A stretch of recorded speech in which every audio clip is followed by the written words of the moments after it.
to record? Okay, ladies and gentlemen, this morning menjelang 10 hari lagi Ramadan, kita bergembira ada sahabat baik saya, Profesor Dr. Haidar dari UiTM Malaysia akan memberikan kuliah tamu terkait dengan decision making, best practice abolishment of law.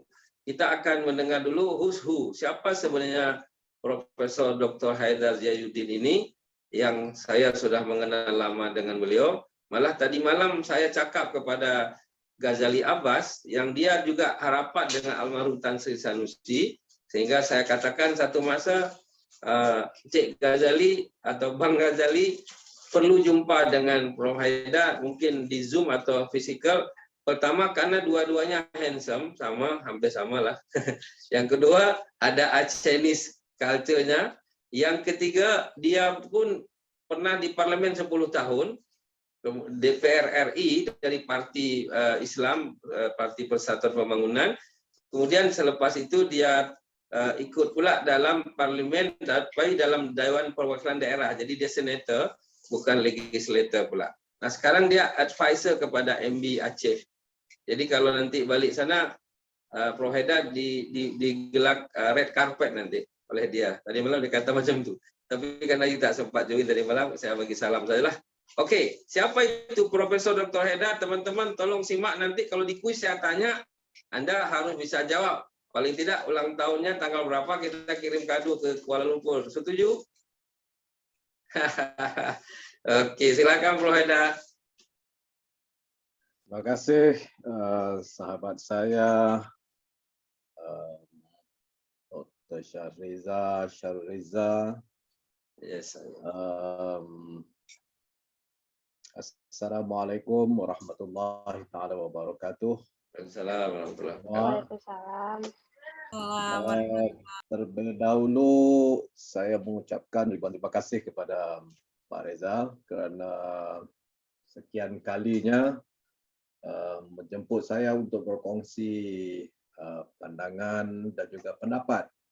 Jadi malam ini dijemput Pak Reza ini secara paksa sebenarnya.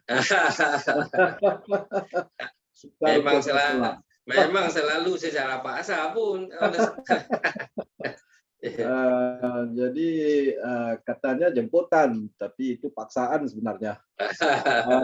Apa-apa pun memang saya amat berbesar hati untuk bersama-sama dengan saudara-saudari pada malam ini untuk berkongsi sedikit pengalaman pribadi seperti yang dikatakan oleh Pak Reza tadi.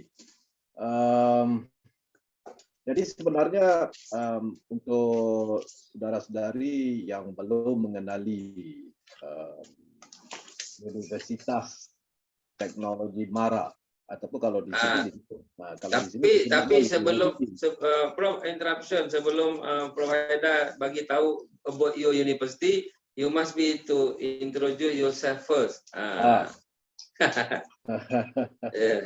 Okey.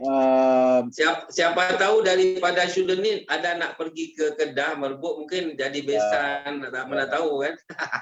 Yes. Okey. Okey, saya perkenalkan dahulu secara ringkas berkaitan dengan saya sebenarnya. Yang ya, dari sejak lahir sampai sekolah sampai kepada universiti sampai kepada PhD, baru nanti di mana PhD-nya, kampusnya, baru kampusnya dijelaskan. Okey. Seperti saya kata tadi itu jemputan tapi paksaan kerana latar belakangnya saya ada susul galurnya daripada Aceh. Jadi ibu saya, nenek saya lah asalnya daripada Aceh. Jadi sebab itu kalau dengan tapi teman-teman sekalian, Prof Haidar nggak tahu Aceh loh, nggak pernah ke sana, nggak bisa cakap Aceh. Nggak bisa juga. Nama yang diberikan sejak lahir Haidar. Ya. Bapaknya bernama Ziyauddin dan ibunya bernama Sofia. Oh, ya. Saya mempunyai 8 orang adik-beradik. Kita ada Prof. Haidar nombor berapa? saya yang nomor 4. Oh, baik. Yang kecil sekali perempuan. Yang lain Oh, semuanya cowok. Wow. Jadi Oke. boleh bayangkan ribut di rumah. Kecil. Jadi pada masa kecilnya itu memang saya ini nakal. Ya, pernah jatuh pokok, main di kali, main di danau. Oh, iya ke? Luka patah itu biasa. Wow. Tapi sebenarnya saya nak kaitkan dengan proses decision making yang Pak Reza sebut tadi. Kenapa itu? Karena boleh saya guide sedikit. Dulu decision pergi sekolah ke UK ke macam mana, bagaimana proses boleh berlaku? Kan biasanya ada orang bimbang dan sebagainya, bagaimana itu? Kalau nak dilihat balik sejarah background keluarga saya, sama ada di sebelah bapa ataupun di sebelah ibu. Di sebelah bapa orang kalau di sana disebut, kalau di sini disebut sebagai nenek, ya. Iya, betul. Datuk. Kalau di sebelah bapaknya, di sebelah ayah saya, datuknya itu sebenarnya memiliki pesantren. Dan pesantren di sebelah keluarga bapak saya adalah yang terbesar di sebelah utara di negeri yang dinamakan sebagai Kedah. Jadi kebanyakan keluarga di sebelah ayah saya, kebanyakannya berpendidikan di Mesir, dan termasuk ayah saya berpendidikan di Azhar. Kalau di sebelah ibu sama juga, ibu bapaknya itu juga mempunyai pesantren. Sekarang pesantren itu masih adakah atau namanya apa? Di kedua-duanya sudah tidak ada, karena diputar menjadi sekolah modern. Dulu namanya apa ya? Kalau pesantren di sebelah Kedah itu namanya Pesantren Pulau Pisang ataupun Ishaqiyah. Oh, oke. Jadi kalau dilihat Google, kemungkinan ada pesantren tersebut. Dan memang ada pembesar-pembesar negara ketika itu yang menimba ilmu di pesantren Ishaqiyah. Itu latar belakang keluarga saya. Jadi apabila saya memasuki alam persekolahan, kalau di sini macam Pak Reza sebut tadi itu sekolah rendah. Kalau sekolah rendah itu apa ya? Indonesia sekolah dasar. Sekolah dasar, ya. Jadi kalau sekolah dasar di sini selama 6 tahun. Yes. Selepas 6 tahun, kemudian ditambah lagi dengan 4 tahun SMA, ya. Enggak, kalau di Indonesia kan 3 tahun SMP, 3 tahun SMA. Di sini cuma ada dasar dan kemudian disambung 4 tahun, kemudian barulah ke pengajian tinggi. SPM itu bukan 5 tahun ke? Tidak. Kita bermula dengan SRP, sijil rendah pelajaran, sijil dasar lah. Kemudian bau SPM. Jadi setelah sekolah rendah ada sijil tadi dulu baru SPM. Sijil rendah, kemudian sijil menengah, dan yang teratas sijil tinggi. Oh, berarti maknanya kalau dicampur semua, Malaysia itu sebenarnya 7 tahun selepas sekolah rendah ya? 7 tahun. Ya, 7 tahun ya? 6 tahun di dasar. Ya, dasar 6 tahun. Ya. 6 tahun campur satu itu yang sijil rendah ya? Sijil rendah, sijil menengah, sijil tinggi digabung dalam 4 tahun. Alright. Jadi sebelum ke sijil menengah perlu sijil rendah dulu. Alright. Jadi daripada sijil menengah, kalau ini decision making. Kalau mau ke sijil tinggi, maka di alam persekolahan. Tetapi kalau dari sijil menengah mau terus ke pengajian tinggi ke universitas itu pun bisa. Jadi latar belakang tadi, maka di sekolah dasar saya itu ada 2 aliran pada ketika itu, satu aliran Inggris dan satu aliran Melayu. Jadi pada ketika itu sudah ada keputusan yang perlu dibuat, sama ada mau ke sekolah yang berasaskan sistem Inggris, maksudnya percakapannya itu semuanya dalam bahasa Inggris, ataupun ke sekolah kebangsaan dinamakan di sini, nasional. Jadi pada ketika itu diperkenalkan oleh pemerintah buat kali pertama pada zaman saya masa sekolah dasar. Jadi tetapi ayah saya lebih, walaupun pengalaman beliau di Universitas Azhar, tetapi beliau kemungkinan nampak jangka masa panjang dalam arah hala tuju pada ketika itu. Jadi pilihnya untuk dimasuk ke sekolah berasaskan sistem Inggris. Oke. Jadi gini, kemudian pemerintah sudah disebutkan sebagai kebangsaan nasionalis pendekatannya. Jadi semua sudah tidak ada lagi cabang sistem Inggris dan cabang sistem nasional. Semuanya digabungkan menjadi satu, jadi kebangsaan. Jadi pas sekolah dasar semuanya rakyat Malaysia, anak-anak pada ketika itu untuk sekolah dasar semuanya wajib, perlu, tidak ada pilihan. Tetapi apabila untuk sekolah menengah, pada ketika itu pun decision making yang kedua. Pada ketika itu sama ada saya untuk terus dengan sistem pendidikan kebangsaan nasional ataupun sistem pengajian Islam. Tapi oleh kerana abang-abang saya, saudara-saudara saya yang lebih tua, semuanya cowok, semuanya dimasukkan oleh bapak saya ke sistem Inggris.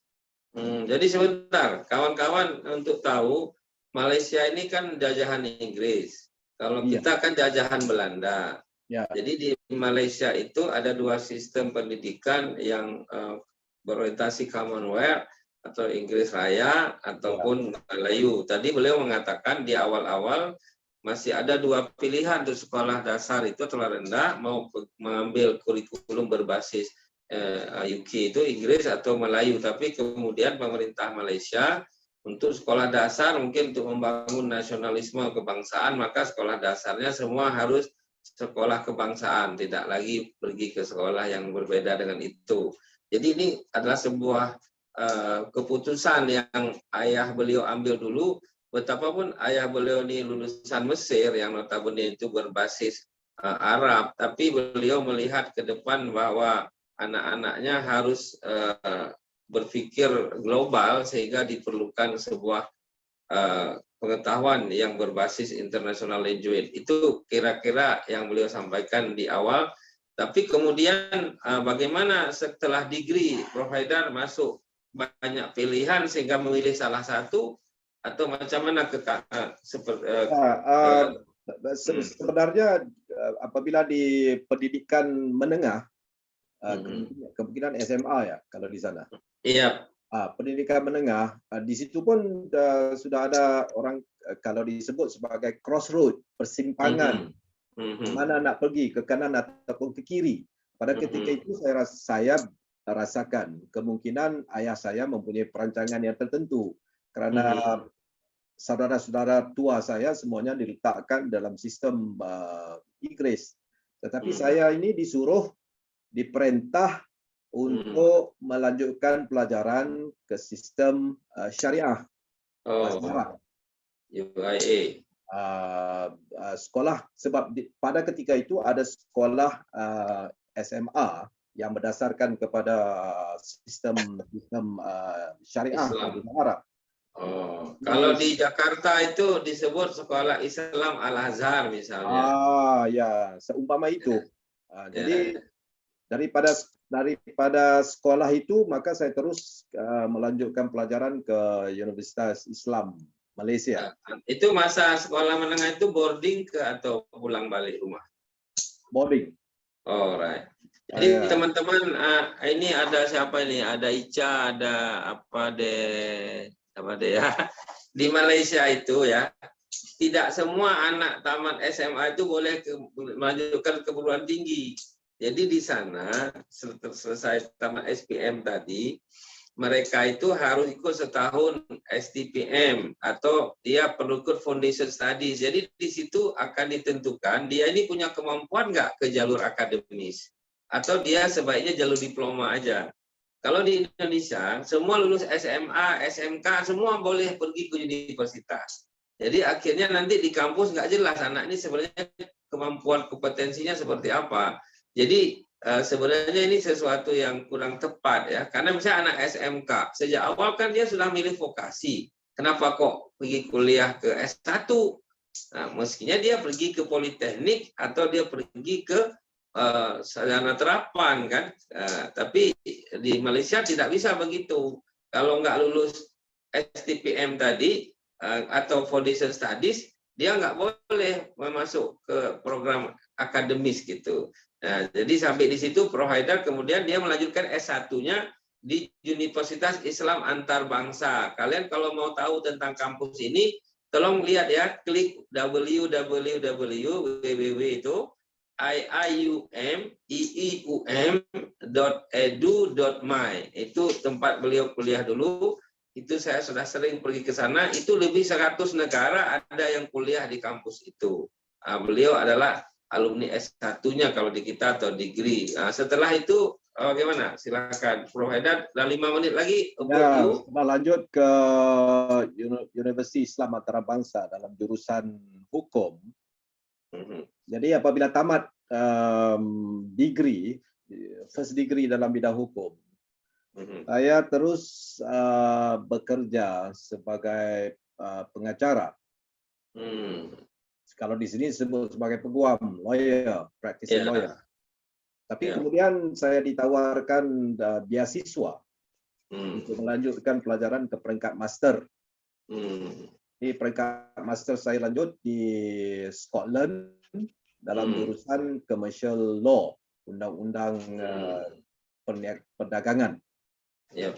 Selepas master di Scotland, saya lanjut lagi dengan PhD di England, Universitas Newcastle. Jadi teman-teman, beliau melanjutkan di Skotlandia, kemudian melanjutkan ke London. Pada masa itu sudah ada Lady Diana belum? Sudah populer. Di sini populer kan? Pada masa itu. Masa di Scotland masih lagi ada, tapi masa di England sudah meninggal. Oh iya. Sudah dibawa dengan Fayed ya, sudah terjadi accident ya. Oke.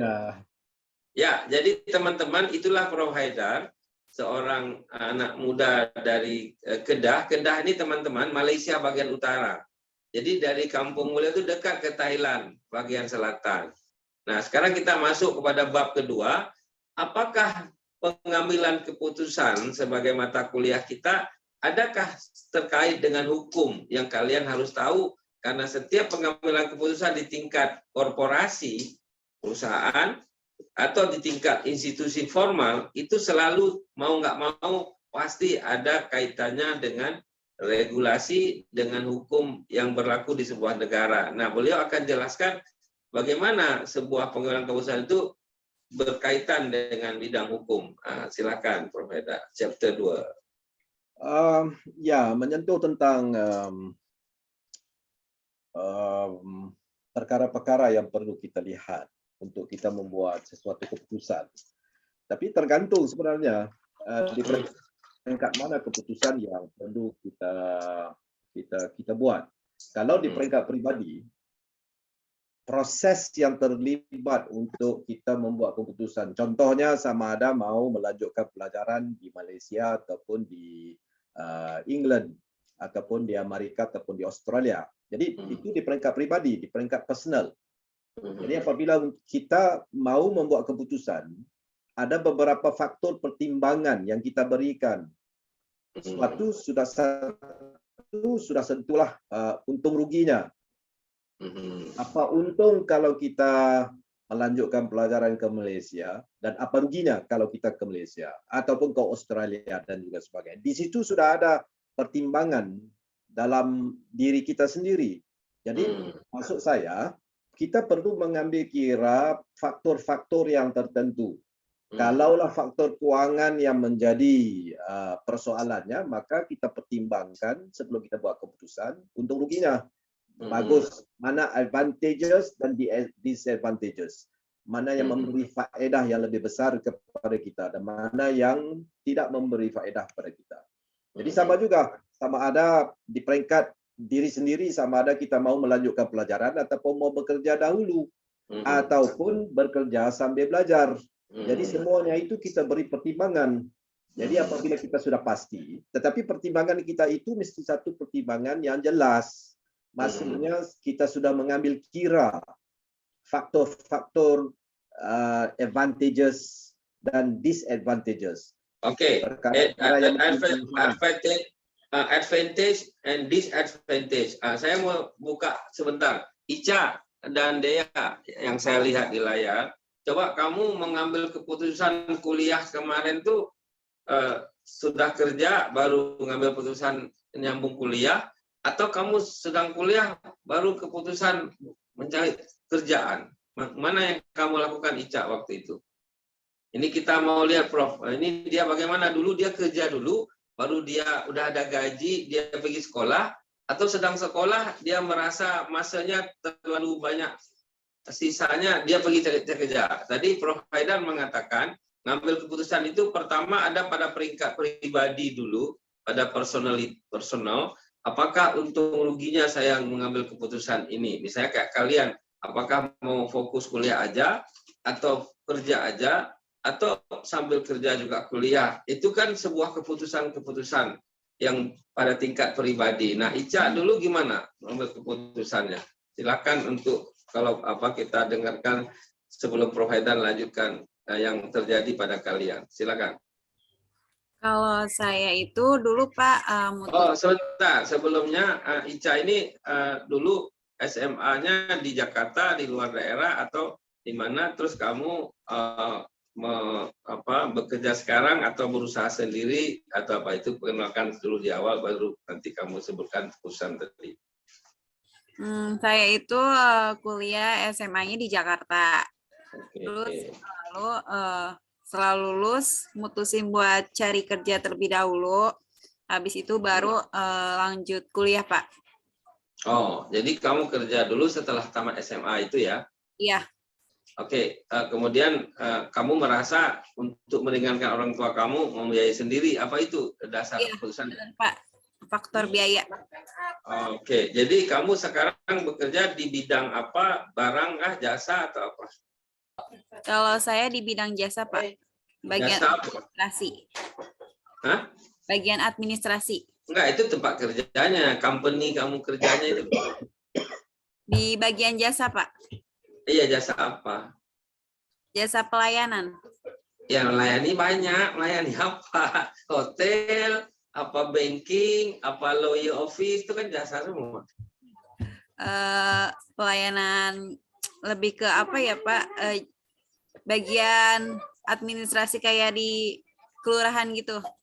Oh, dia ini kerjanya di distrik government provider. Jadi di government bagian distriknya. Jadi dalam public service dia ini. Jadi pelayanan masyarakat maksudnya itu. Itu kalau enggak provider itu pening kepalanya, apa ini maksud anaknya, tidak jelas. Karena orang Malaysia tak paham kelurahan itu apa, dia nggak ngerti. Jadi ini public service. Ya saya paham Pak Lurah.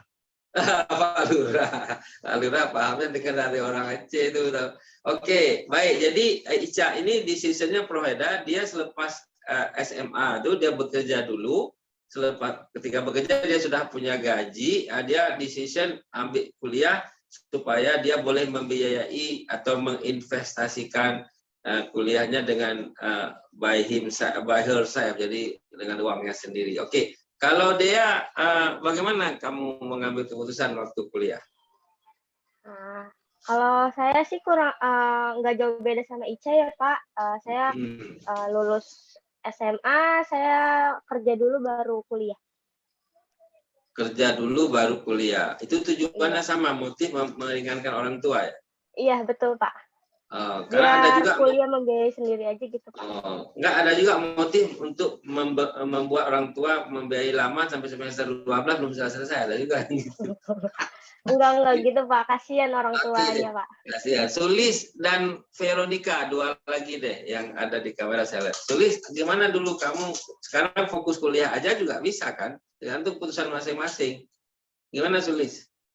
Boleh diambil. Iya Pak, kalau saya dari lulus SMK waktu itu Pak, kerja juga sama Pak, kerja dulu baru kuliah.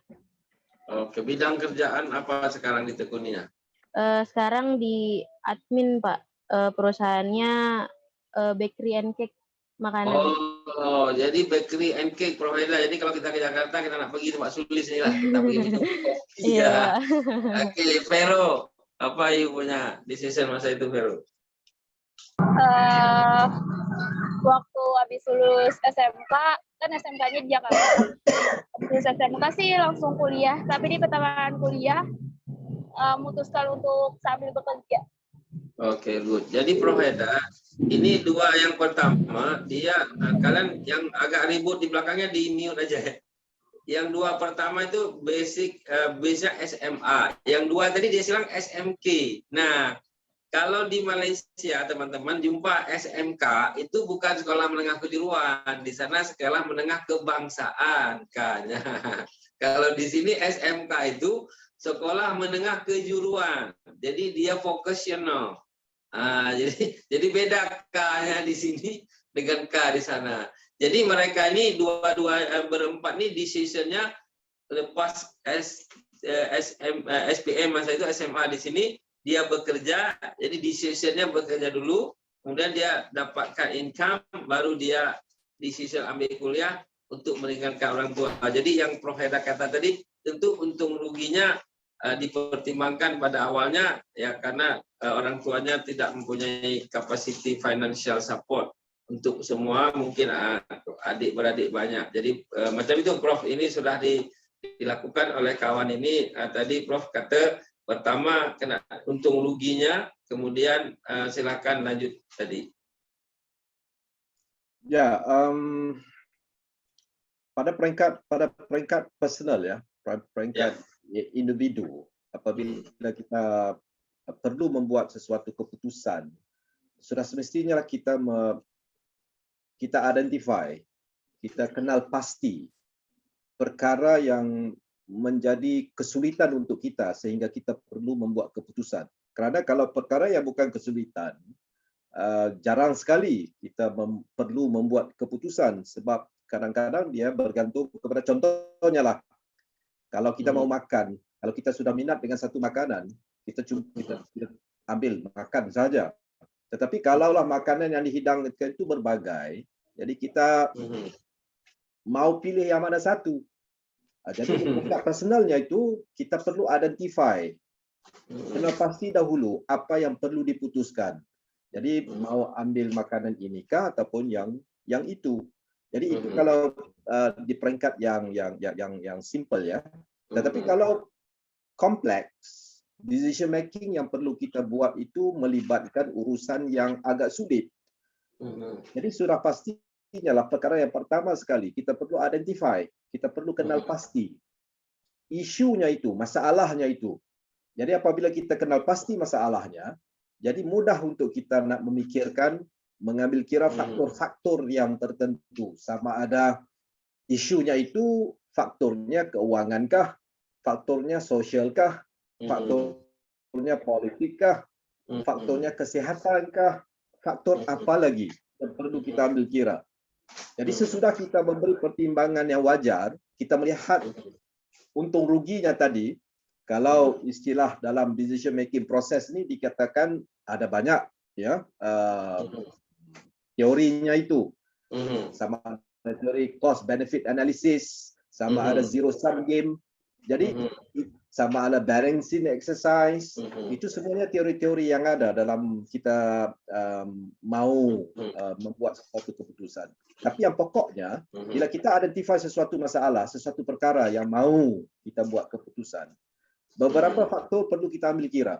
Kerana apa? Kerana pada saya, kalau kita tidak mengenal pasti sesuatu masalah, dibimbangi, ditakuti, keputusan kita itu bukan satu keputusan yang mengambil kira semua faktor, semua maklumat.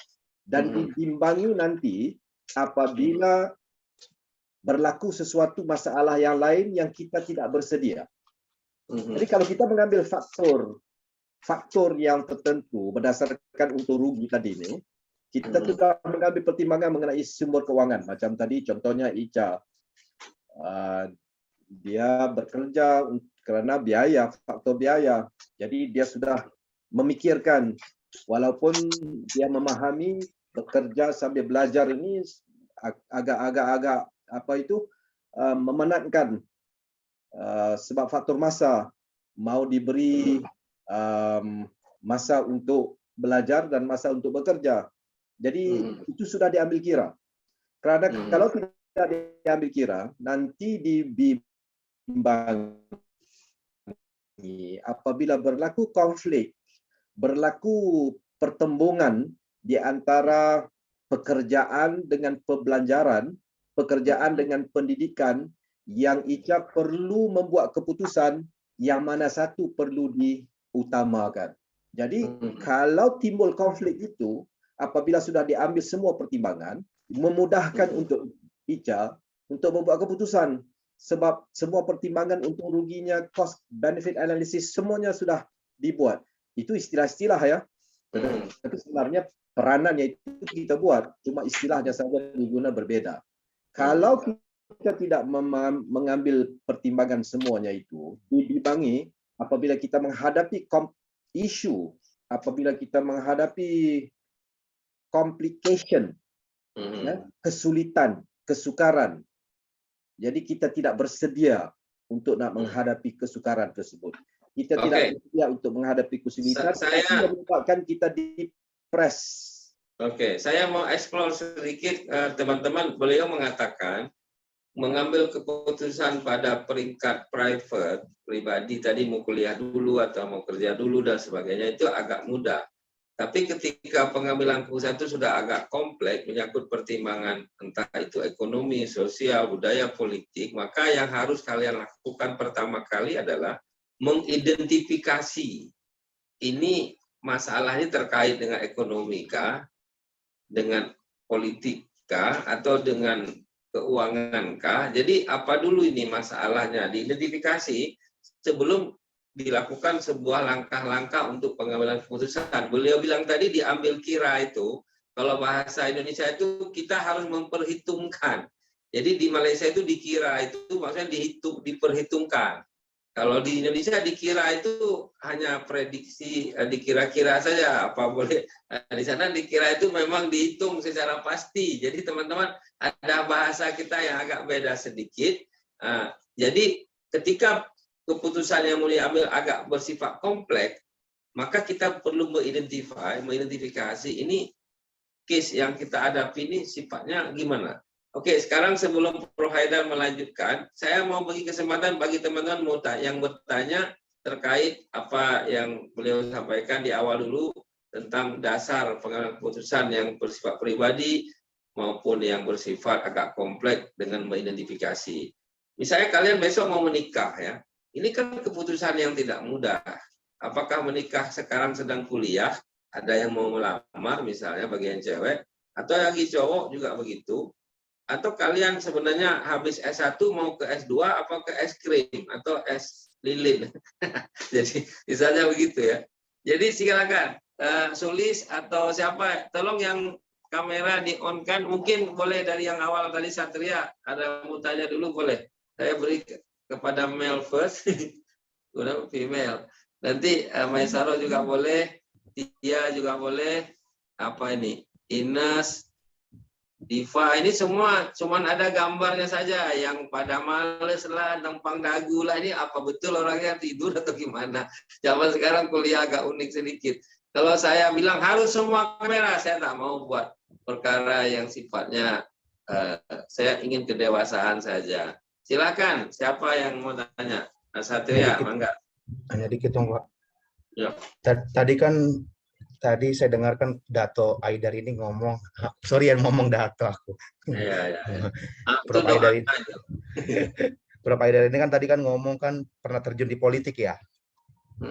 Nah, maksudnya saya kan bagaimana sih Prof Aidar bisa masuk ke politik, terus masuk sekarang ke dunia akademik di tengah banyak juga kan mahasiswa yang pasti kan kritis atau bisa dibilang julid lah kalau di bahasa Jakartanya julid gitu loh. Bagaimana Prof Aidar bisa meyakinkan para mahasiswanya, apalagi kan kita tahu kan politik itu kan jahat dengan korupsinya, apalagi kan kemarin itu kan ada menteri muda di Malaysia yang tertangkap kan, Syed Sakit ya, Prof Menpora yang masih muda itu yang ditangkap 1 juta ringgit di korupsi. Dia bukan ditangkap, oke nanti dijelasin lah. Bagaimana gitu Prof Aidar bisa mengambil keputusan seperti itu aja sih. Oke, yang pertama saya luruskan dulu beliau tidak masuk politik, beliau ini academician, tapi beliau mengatakan dalam mengambil keputusan ada yang terkait politik, ada ekonomi, segala macam, tapi tak apa-apa, itu sebuah pertanyaan. Beliau sebenarnya ingin berpolitik, tapi dia tak berani lah karena politik Malaysia lagi pening kepala. Jadi, oke, kemudian bagus pertanyaan. Ya, ini nomor 1. Ada kita jemput yang kedua lagi. Yang kedua dulu. Saya boleh respon Satria soalan tadi tuh, Bu. Secara aktifnya saya tidak terlibat di dalam politik sebab di Malaysia kita mempunyai peraturan di mana kalau kita bekerja dengan pemerintah maka dilarang untuk berpolitik. Di sini juga begitu, tak boleh kita anggap pemerintah. Makanya Profesor Dr. Yusril Iza Mahendra sebagai seorang lawyer sangat terkenal di sini. Dulu dia alumni USM sebenarnya. Dia itu pernah jadi menteri kehakiman. Dia adalah staf ahli Presiden Soeharto. Dia mengajar di Faculty of Law University Indonesia. Tapi ketika dia masuk politik, dia kena bersyarat awal. Memang begitulah. Ya sama. Tapi secara pribadinya saya memang pernah terlibat di dalam politik di belakang tabir. Jadi seperti Satria sebut tadi, politik itu jahat. Memang saya akui. It is an animal kingdom. Suatu apa tuh kingdom ialah bersifat kebinatangan semuanya, rakus. Prof dia tanya ketika mengajar itu di Malaysia kan sering mahasiswa itu menanya secara kritikal. Kalau di Jakarta dia bilang julid itu macam nak tanya macam-macam hal lah.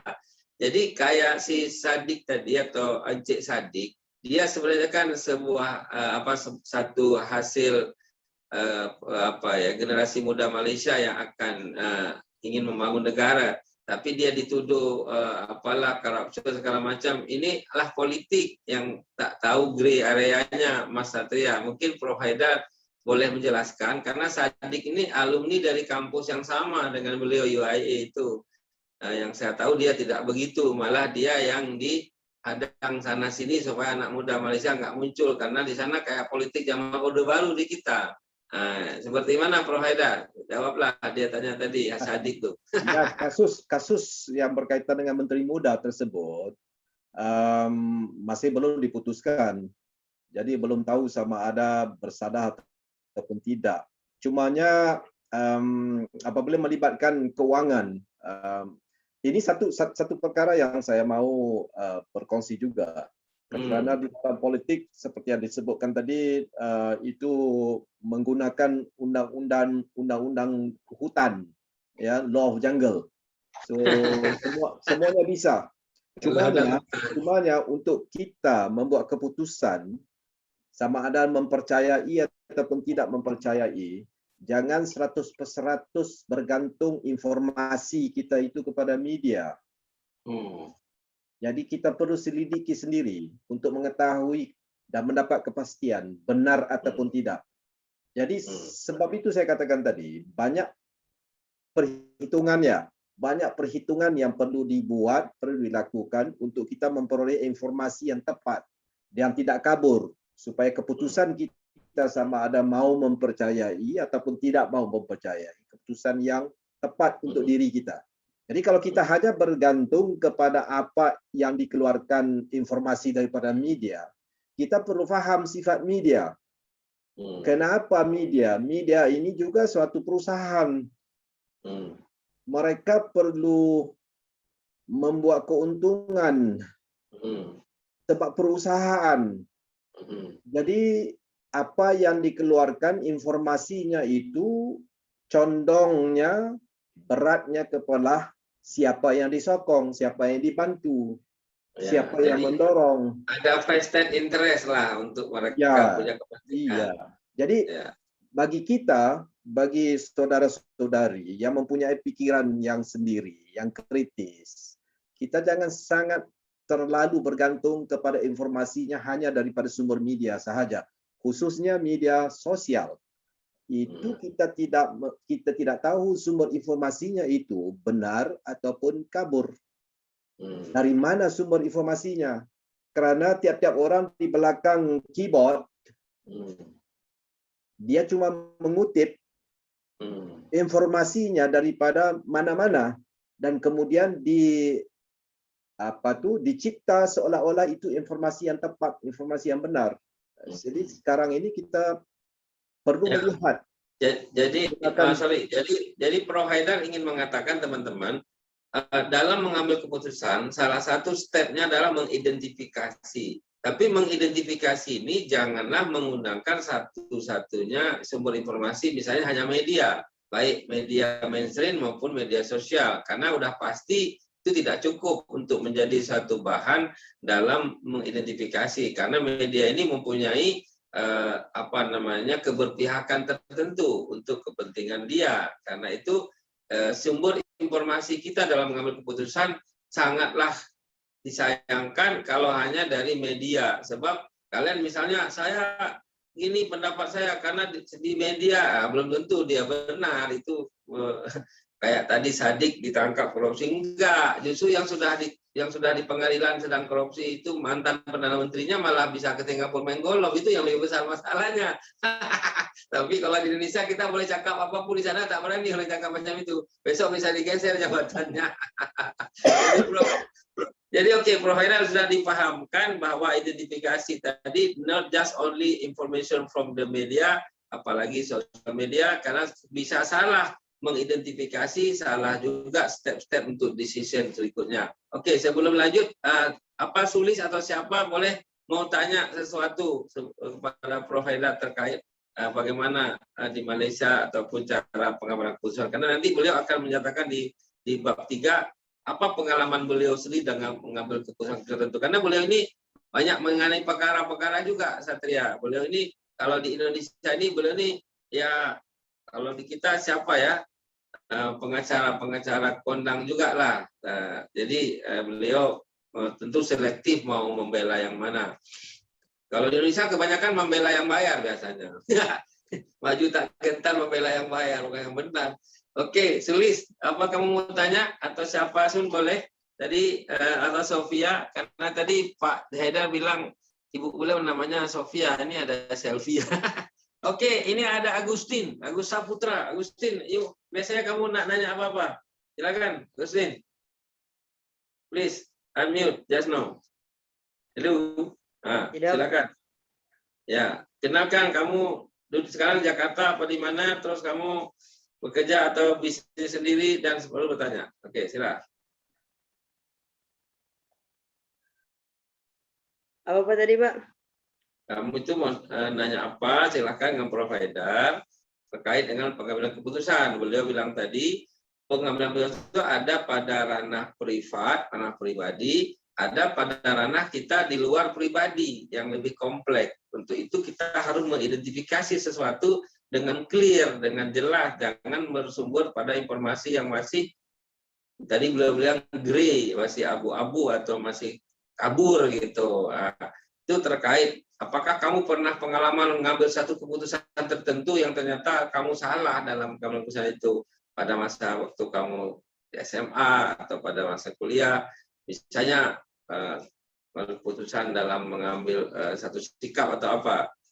Silakan mau tanya atau mau sharing pengalaman pribadi, boleh saja sebelum beliau lanjut lagi. Silakan. Mau Agustin boleh, mau Agustus boleh, mau September boleh. Silakan cepetan. Lalu ini jangan unmute semua, kita ini diskusi, ini bukan mau dengar saja. Ini kita Vero silakan, tapi kamu kayaknya di tempat publik ya, suaranya agak gaduh. Oke, silakan deh. Iya maaf, ini suaranya Oke. Asal suara kamu lebih kenceng, oke, silakan. Yang kenceng itu silakan. Ini saya mau tanya sama Prof. Haidar. Kata Pak Syahrul kan tadi katanya itu kan ya, Pak Profesor Haidar ini kayak apa semacam yang suka mengambil keputusan gitu kan ya. Ya, nah saya mau nanya keputusan terbesar apa yang pernah Pak Haidar buat? Ambil. Oke. Itu dan akan tingkat kesulitannya kayak gimana waktu itu? Bagus pertanyaannya. Nah, oke, saya kasih nilai dulu. Untuk Satria nilainya 81, untuk Veronica 85, karena pertanyaannya agak mendasar ini. Tolong sekretaris catat point reward. Jadi Prof. Haidar, saya kalau kasih kuliah, yang aktif itu saya bagi point reward. Nah, point rewardnya akan dikumpulkan dalam mid semester, dan setelah semester point reward akan ditambahkan kepada final exam. Itu saya lebih percaya kepada mereka ketika interaktif daripada dia dalam exam itu. Saya tak terlalu percaya exam sekarang. Saya lebih percaya kepada interaktif. Tadi Vero nanya, Prof. Haidar pernah mengambil decision apa yang paling besar dalam hidupnya, dan apa kemudian yang dirasa implication atas keputusan itu. Tapi sebenarnya yang dia tanya itu dalam chapter ketiga kan. Tapi pemain nanti you kena jawab nanti boleh, sekarang boleh. Tapi yang kedua ini adalah teori yang berkaitan dengan decision relation of law. Yang itu kita keep sebentar, pertanyaan Vero akan dijawab pada chapter ketiga. Yang terakhir, satu orang lagi pada chapter kedua ini, ada yang mau tanya? Apa Sevi atau siapa lagi nih? Maicalo, kamu biasanya suka bertanya. Silakan. Udah tune in belum? Jangan-jangan masih bingung nih apa tadi.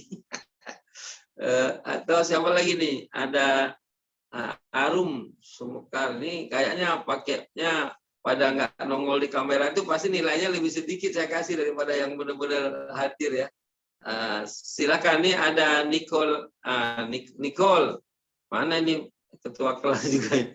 Mas Galih, ada Fajar, ada Pinkan, ada Nani, ada Amelia, Reni. Nama-nama yang saya sebut tadi, hanya satu orang lagi yang saya kasih kesempatan kalau ingin berinteraksi. Tadi Agustin, kamu sudah jelas belum? Kamu menggunakan kesempatan apa tidak? Mangga.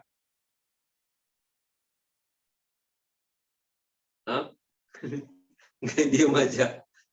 Oke, siapa yang menggunakan kesempatan terakhir nih? Kalau enggak, saya akan kasih pada Prof. Haidar lagi. Sulis, kenapa senyum-senyum dari tadi itu? Mau tanya apa?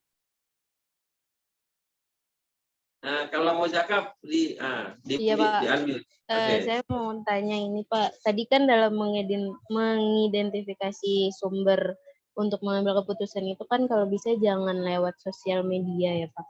Terus untuk mengidentifikasi untuk pengambilan keputusan tersebut, lebih baiknya kita ambil sumbernya itu dari mana, Pak? Oke, pertanyaan itu bernilai 87. Wah, itu bagus tanyanya. Oke, silakan Prof. Haidar. Pertanyaannya baik dari Satria tadi sudah jawab, dari Vero nanti chapter ketiga, yang dari Sulis yang masih chapter kedua. Identifikasi bersumber dari mana sebaiknya supaya tidak kabur atau tidak valid. Silakan, Prof. Ya, bagus soalan tuh ya sebenarnya. Kalau kita tak mempercayai informasi sosial media ataupun media itu sendiri, dari mana informasinya harus kita bergantung. Pertamanya kita sendiri. Sebab kita pemegang kuncinya. Sekarang kita ingin tahu yang mana betul, sama ada A atau B. Jadi kuncinya kat kita. Jadi kalau kita lebih cenderung untuk mempercayai yang satu, maka kita perlu menyemaki, kita perlu meneliti, mencari semua informasi yang berkaitan dengan A. Jadi sumbernya di mana? Jadi sumbernya sumber yang sahih, sumber yang benar, bukan sumber kabur. Yang rasmi. Yang rasmi. Karena kalau yang dalam sosial media, kalau contohnya dalam platform YouTube, platform WhatsApp, WeChat dan juga sebagainya, itu semuanya platform-platform yang lebih bersifat sensasi. Itu lebih platform yang bersifat untuk mencari viewers, sama seperti IG, Instagram. Platformnya bukan maklumat yang serius, bukan maklumat rasmi, lebih kepada sebab tujuannya, objektif platform sosial media yang sebegitu hanya tujuannya untuk sensasi, untuk mengeksploitasi dan juga sebagainya. Sudah semestinya bukan satu informasi yang bagus untuk kita membuat keputusan. Sebab itu saya katakan perlu kita menyemak, perlu kita lihat daripada sumber yang sahih. Dan sumber yang sahih itu adalah sumber rasmi.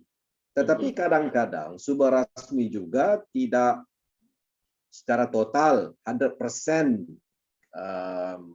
kita percaya.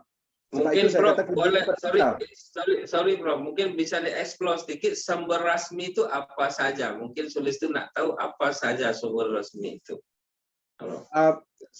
Sebagai contoh ya, kalau kita mau kurus, kita mau cari informasi obat untuk kurus, di mana kita cari? Kalau kita cari obat yang informasinya yang memang disebut kurus, maka kita sebenarnya sudah diperlekehkan, kita sudah oleh syarikat farmasi, sebab dia mau menjual barangnya. Dari segi marketingnya, promosinya untuk itu. Jadi kalau kita terpedaya dengan marketing strategi dan juga promosinya, jadi kemungkinan resultnya nanti kita tidak juga kurus. Jadi apa sebenarnya? Jadi sebenarnya kurus itu bukan pada obat, kurus itu pada kita. Dari segi diet kita, pemakanan kita, apa yang perlu kurang, apa yang perlu dihindarkan. Jadi kita perlu ada maklumat. Sebab itu saya kata kuncinya pada kita. Kita perlu ada maklumat dulu. Untuk kurus sudah mestinya berkaitan dengan pemakanan. Tetapi kalau itu genetik, buat apapun memang tak akan kurus. Sebab itu sudah genetik alami. Jadi kita perlu ada itu dulu pada diri kita. Jadi kita perlu faham itu. Untuk kurus itu bukannya bergantung 100% pada obat. Kalau ia pun ada obat, akan ada produknya, akan ada implikasinya, kemungkinan kepada kesehatan. Jadi kita perlu faham dan di mana kita mau lihat kalau berkaitan dengan pemakanan, sumber yang sahih, sumber yang rasmi. Jadi kita perlu bergantung kepada sumber-sumber yang bersifat bukan tujuan marketing. Jadi Prof nak kata you nak tanya nutrition expert lah, bukan pada Iya. Oke. Jadi kalau dalam ajaran agama kita, kalau kita tak tahu, tanya kepada yang lebih tahu. Jadi Sulis masuk Prof Haidar, misalnya kita keputusan mau menguruskan badan. Kalau kita klik di internet, di YouTube, itu banyak bilang makan ini, gini, harus itu. Pada ujung-ujungnya itu mau jual produk dia. Tapi kalau kita ingin tahu, tanya pada ahli nutrisi lah, ahli gizi. Bagaimana cara kita untuk menyusun menu makanan, itu namanya sumber resmi, maksudnya berbasis ilmu pengetahuan yang sahih. yang valid, bukan kepada yang ada di YouTube. Karena yang ngasih tahu di sana ujung-ujungnya karena itu perlu makan banyak bawang putih, bawang merah, ini itu, padahal dia pedagang bawang. Itulah kira-kira macam itu. Oke, lanjut Prof. Apalagi yang untuk yang Vero tadi tanya, apa decision paling besar? Itu masuk chapter 3 sekarang, karena kita ada masa 15 menit ke hadapan. Saya lupa pertanyaan tadi itu. Veronica. Saya boleh katakan diri saya di persimpangan. Sama ada mau membuat keputusan itu ataupun ini. Ada dua yang pada saya yang agak besar. Pertama, keputusan yang berkaitan dengan kerjaya saya, my profession. Terus tadi saya sebut setelah saya tamat degree, saya bekerja sebagai pengacara, lawyer. Tapi pada ketika itu saya melihat ada sedikit mainan kotor, nakal di dalam profession undang-undang ni, hukum. Karena berlaku konflik pada diri. Karena dalam profesi sebagai pengacara hukum, kita mempunyai satu prinsip ya. Salah ataupun benar itu keputusan mahkamah. Selagi belum mahkamah putuskan, maka kita perlu anggap dia sebagai benar. Sehingga diputuskan oleh mahkamah. Dan dalam profesi pengacara hukum juga, walaupun Anda bersalah, tetapi Anda masih ada hak untuk dipertahankan. Walaupun Anda membunuh, Anda masih mempunyai hak. Hak Anda ialah untuk sama ada diringankan hukuman. Itu sebenarnya.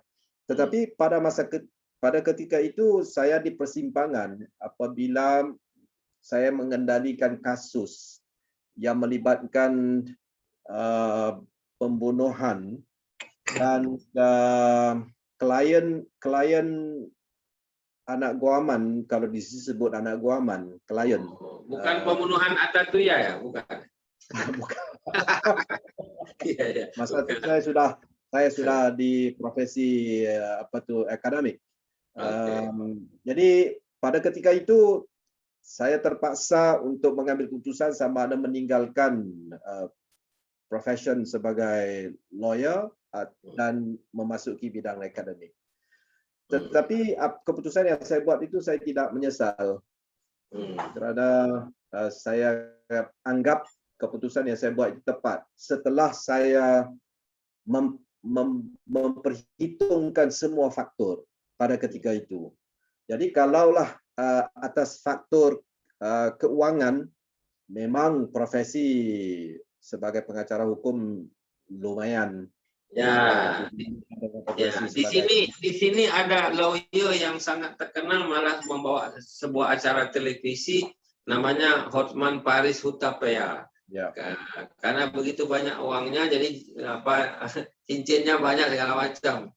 Tapi dia kata saya sebenarnya kosong jiwa, saya tak tahu nak apa dia sebenarnya. Dia kata pada Ustaz Abdul Somad pula. Oke, jadi Veronica kata Pak Haidar atau Prof Haidar, keputusan terbesar yang pernah beliau buat adalah ketika beliau selesai jadi sarjana hukum, beliau jadi pengacara, kemudian beliau melihat bahwa praktek pengadilan mahkamah beliau sebut tadi di Malaysia itu pada masa itu dan mungkin sekarang juga itu tidak check and balance, nggak benar. Artinya kadang-kadang membela yang bayar itu tadi. Jadi beliau nggak sesuai dengan hatinya, ini yang benar bisa salah, yang salah bisa dibenarkan.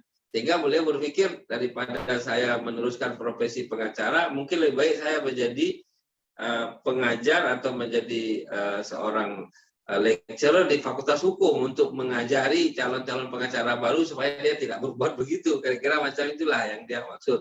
Jadi mengambil keputusan itu nggak mudah juga karena di dunia pengacara kan tahu sendiri kan uangnya sangat bertabur di sana. Hanya tinggal apakah itu secara yang baik, jalurnya yang bersih atau tidak. Jadi Prof Haidar di Indonesia pun sama. Dan di sini sampai-sampai sekarang Mahkamah Agung di sini dianggap lembaga diskaun. Karena orang yang diputus di majelis bawah sampai sana berkurang setengah. Jadi 8 tahun jadi 4 tahun pula. Nah, ini orang question mark karena itu berlaku pada peguam negara yang kemarin dia membuat sebuah corruption untuk yang seorang pengusaha Indonesia yang Tionghoa yang membangun towernya Najib itu lah, yang balik ke Indonesia itu, yang dia siapa namanya Satria tuh, namanya tuh, yang di Jaksa Pinangki punya kerjaan dulu. Itu di Indonesia orang sangat kecewa kepada mahkamah yang di atas dalam memberikan diskon putusan hukum. Karena itu kalau dulu almarhum Artijo Al-Kautsar masih ada, itu mereka takut sekali nak mengajukan rayuan ke Mahkamah Agung. Karena pasti naik, bukannya turun, naik. Makanya di Indonesia itu orang berkata gini, kalau you hilang ayam, tak payah lapor polis. Sebab kambing pun akan hilang satu lagi nanti. Jadi tak dipercayai juga sebenarnya.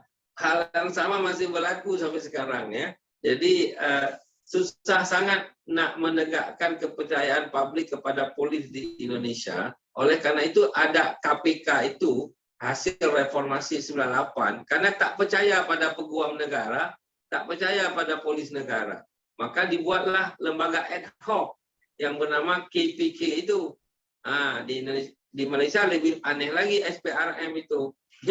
Jadi agak panjang kalau cerita mengenai itu. Kembali ke Prof. Haidar, itu tadi beliau kata Vero, keputusan terbesar yang pernah beliau buat adalah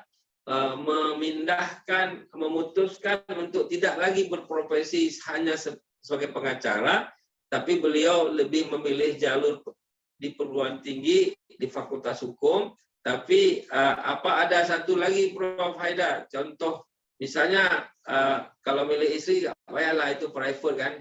Jadi yang lain lah, decision yang besar lainnya apa yang pernah dibuat, sehingga implication-nya apa sampai hari ini boleh menjadi experience bagi anak muda. Kalau mau memilih calon istri, kena cari sifat-sifat, kemudian pasrah dengan doanya aja. Ya. Kalau memilih suami macam mana? Ini yang perempuan nak dengar juga, yang pilih istri terus.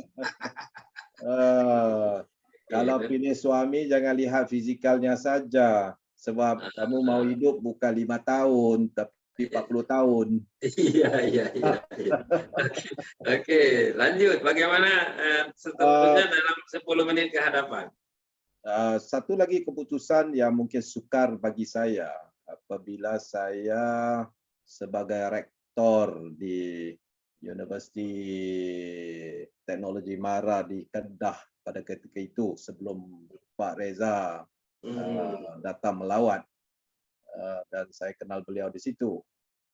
Pada ketika itu keputusan yang agak sukar, yaitu membuang pekerja saya. Yang kemudian saya agak sedikit menyesal apabila mengetahui fakta yang sebenar. Itu saya katakan tadi, apabila kita ingin membuat sesuatu keputusan, kita perlu mengambil kira 360 degrees perhitungan supaya nanti keputusan kita itu kita tidak menyesal. Apatah lagi kalaulah perkara itu melibatkan hal-hal yang bersangkutan dengan kehidupan pribadi. Kalau berkaitan dengan uang itu boleh dicari. Kalau berkaitan dengan material itu boleh ditukar ganti. Tapi kita akan hidup dengan keputusan yang kita buat sampai kita mati. Jadi kekesalan itu akan sentiasa menghantui kita. Jadi sebab itu saya sebut tadi ya, jangan kita hanya bergantung kepada satu sumber yang sama. Kita perlu juga mengambil peranan untuk kita sendiri investigasi.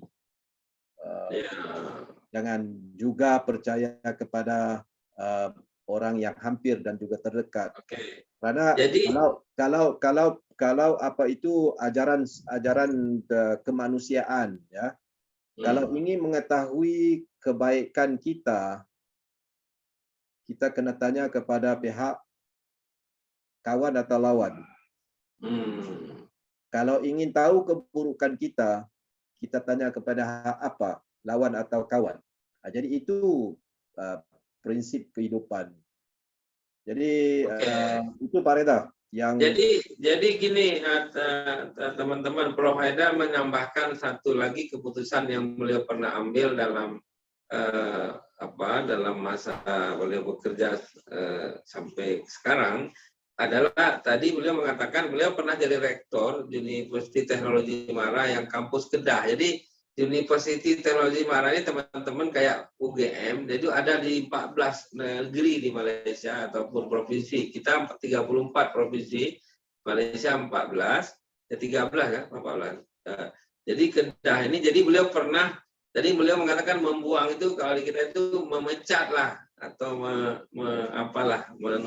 mendemosikan lah itu seorang karyawannya atau mungkin bawahannya yang mungkin pada masa itu melakukan sesuatu yang tidak pada tempatnya. Mungkin beliau mendapat informasinya tidak utuh katanya tadi, tidak 360 derajat istilahnya beliau itu. Jadi mungkin ada sesuatu yang tidak valid dari yang beliau terima dari mungkin orang yang ditugaskan untuk menginvestigasi segala macam, sehingga beliau ada sedikit marah sama menyesal atas keputusan itu. Karena pada kenyataannya mungkin tidak seperti itulah 100% apa yang berlaku pada orang itu. Jadi beliau mengatakan mengambil keputusan apalagi menyangkut nasib orang lain, itu penting banget kita jangan mendengar satu pihak, tapi benar-benar 360 derajat. Beliau bilang tadi 360%. Jadi dari segala segi lah kira-kira macam itu. Oke, sebelum Prof. Haidar bagi closing remark, kalau ada yang mau tanya lagi silakan. Tapi kita dalam 3 menit, masih ada 8 menit lagi. 3 menit ini kita kena ada sedikit refreshing lah.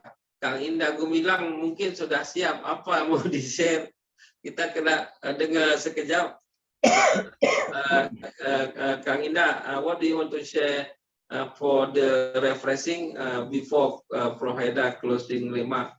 As the guest lecture this night. Kang Indah, are you copy kah? decision making Ya. itu dalam proses untuk membuat keputusan.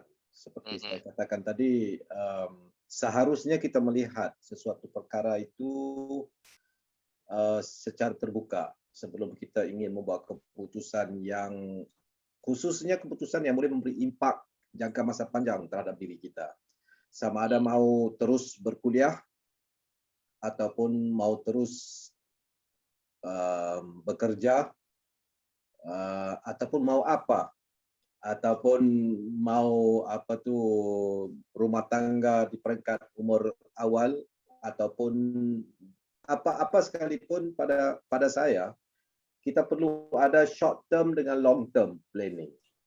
Short term planning, contohnya katakanlah dalam 5 tahun. Apa yang ingin dicapai. Jadi keputusan yang kita buat itu untuk sebenarnya walaupun short term tetapi menuju ke arah kehidupan kita yang lagi ke hadapan. Jadi dalam tempoh 5 tahun itu apa yang ingin kita capai? Kita mau berjaya dalam segi apa? Ataupun kita mau berhibur, dapat uang ongkos gajinya dan juga sebagainya, kita habiskan enjoy, berhibur sebab usia masih muda. Apakah itu pertimbangan yang diberikan? Jadi kita perlu ada itu short term planning. Apa yang ingin kita capai? Jadi kita perlu lihat kerana kehidupan khususnya untuk saudara dan saudari masih panjang, ya. Jadi yang pentingnya nanti di penghujungnya, di akhirnya nanti itu sebenarnya yang ingin kita lihat, yang ingin kita kecapi. Sebab kalaulah contohnya macam saya dan juga Pak Reza, sudah pasti kalau kita melihat semula kehidupan kita masa muda ya Pak Reza, Ya. dengan pertimbangan Sekarang yang sekarang ada masih sekarang. muda juga. Sekarang masih muda juga. Mungkin Oke. ada perkara yang kita ingin putar semula, tetapi kita tidak ada daya sebab benda sudah berlaku, benda sudah lepas. Tetapi itulah yang ingin kita sampai kepada anak-anak muda, kepada saudara dan saudari. Sebab pengalaman itu yang akan membataskan sesuatu dan mengayakan sesuatu.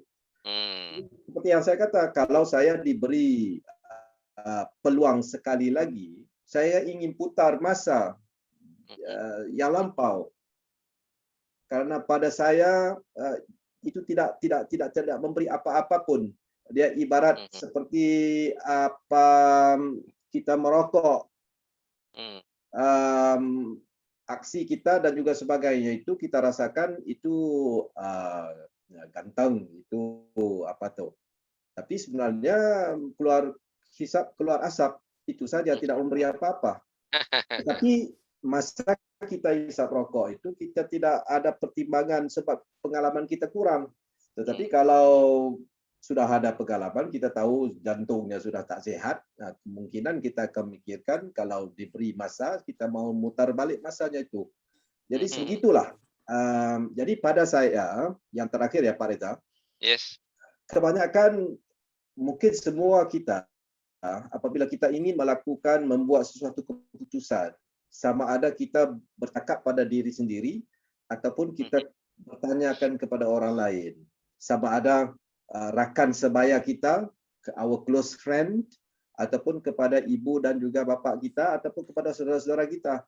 Jadi maksud sayanya, kalau keputusan-keputusan yang boleh memberi impak, implikasinya agak besar, jangan kita hanya diri sendiri.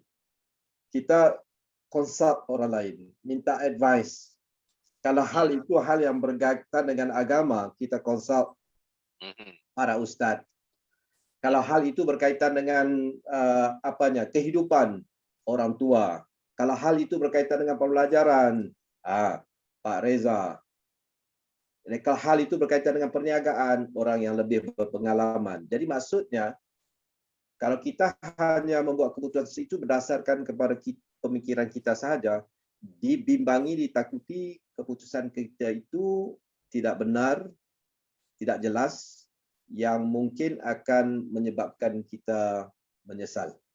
Itu saja Pak Reza. Wow, keren, kata orang Jakarta. Thank you.